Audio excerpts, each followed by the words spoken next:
All right, so the question is, how do you cure chronic pain? And the reason for the question is because I'm 24 years old, and I know so many 20-something-year-old dudes that have some old sports injury or old lifting injury that just has never healed. And they're asking, is this ever going to heal? What's wrong with me? Am I going to deal with this for the rest of my life? So the case study today is my buddy Tanay, who 6 months ago was deadlifting and hurt his back really bad. On my second set of doing deadlifts, I felt like a sharp pain in my back. Walking was like painful, but sitting was even more painful. I Ubered myself to urgent care, and like that was like a really painful car ride. Now, Tanay's not alone in this, obviously, right? I just said almost all of my friends that are guys have some kind of lingering pain. But the problem might be a little bit more serious than you might realize.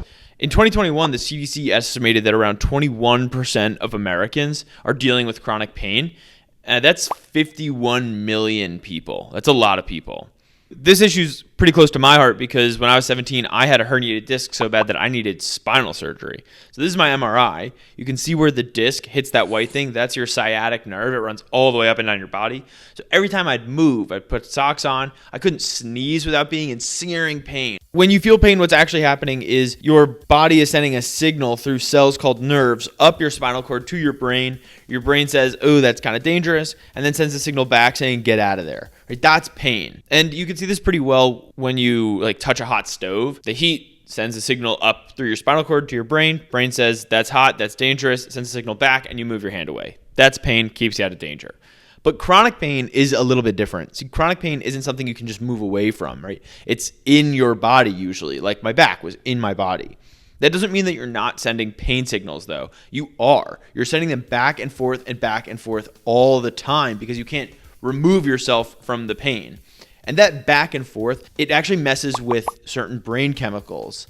Those brain chemicals are the same ones that are responsible for things like mood, sleep, sex drive, sense of reward or pleasure, depression, and anxiety, all that stuff. And so when you have this chronic pain, this back and forth, you're actually messing with your mental health as well. And we can see that. One study showed that about 5% of the general population suffers from depression. But when you just take people that are dealing with chronic pain, that 5% jumps up to between 30 and 45%. It would take over, like I was thinking about it nonstop. I would still like go hang out with friends, but it's just, they don't really know what it's like to like not feel like yourself, not have any confidence, and just have it taken away from you overnight. And this right here is why chronic pain can be so devastating, because it turns out that pain and mental health issues have a bi-directional relationship. That means they interact with each other. So pain increases the risk of developing mental health issues, and mental health issues increase the risk of developing more pain. That also means that if you were to take one thing out of the equation, let's say you take pain out of the equation completely, the mental health issues are still going to increase the risk of developing pain, which then just restarts the entire cycle. So this relationship at least makes it seem, or it suggests, that in order to effectively treat chronic pain, you have to treat the pain and the brain side kind of at the same time in order to actually get a full result. This even gets more interesting when you think about what we commonly do for chronic pain, right? The first thing I'm sure is physical therapy. I've been in and out of it my whole life. I know a bunch of people have been in and out of physical therapy. Physical therapy works for the pain side, but I could not find barely any data about its effect on the mental health side or the brain side of that equation. Another common option is painkillers or opioids. These are my actual opioids that they gave me when I was recovering from surgery. And they worked, for me anyway. They really reduced my pain. But I was terrified of taking these things because they are highly, highly addictive. And there's actually data to show that continued use of opioids increases your risk of developing depression. So it seems like opioids, they work for the pain side, but they might actually make the brain side even worse. I thought this was pretty cool. Apparently, cognitive behavioral therapy, or what we know as like talk therapy, can actually improve chronic pain and the mental health both. That said, the studies I found showed that it worked about 40 to 50% of the time, so not the most consistent thing in the world, but interesting and cool in the fact that it kind of works for both the pain and the brain side. Around like May, I started feeling a little bit better.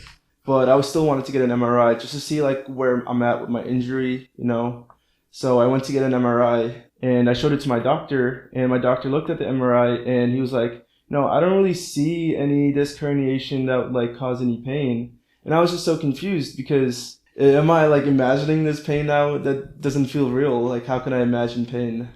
No, you're not imagining pain. The pain is real even if the injury is healed. And the reason for that, at least we think, is because of what we talked about before, where you're kind of sending these signals back and forth, back and forth, back and forth, fries your brain, messes with those chemicals, all that stuff. It turns out that in messing with those chemicals, you activate this process called central sensitization. That's where your brain gets more sensitive to the pain. And central sensitization can actually make you feel pain even after the injury is fully healed.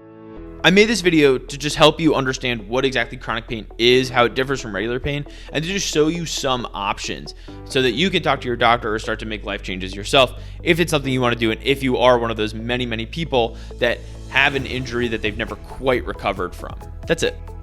If you were to give advice to yourself the day after you hurt your back, what would you tell him? I would tell him that it's going to get better eventually. I would tell him to not, let yourself go, still focus on other aspects of your life, still eat well, still date and still hang out with your friends. Your life doesn't have to be on hold just because of this injury. Cool, man. Hell yeah. You look good. Thank you. I hope that was recording. Yeah. Okay, good.